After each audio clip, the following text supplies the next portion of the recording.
আজ সোমবার এবং আগামীকাল মঙ্গলবার ফ্রান্সে তীব্র তাপদাহ থাকবে। 12টি বিভাগে লাল সতর্কতা, এছাড়াও দক্ষিণ পশ্চিমের বেশিরভাগ অংশে কমলা সতর্কতা জারি রয়েছে।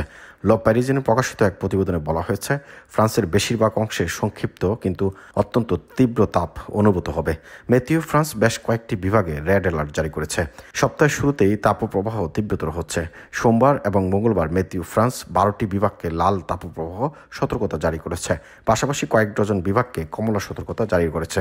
দুপুর থেকে কার্যকর হওয়া লাল সতর্কতার মধ্যে রয়েছে চারেন্টে মেরিটাইম, ডরডুগেন, গিরোল্ডে, লট এট গারনে, টার্ন এট গারনে, লন্ডার্স, গার্স, টার্ন হাউদ গারনে এবং অদে।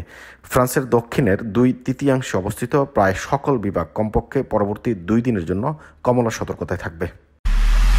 এমআইবি সংবাদ ও সংবাদ সংশ্লিষ্ট অনুষ্ঠান দেখতে ভিজিট করুন www.mibtelevision.tv ও facebook.com/mibtelevision.tv এবং সাবস্ক্রাইব করুন youtube.com/mibtelevision এ।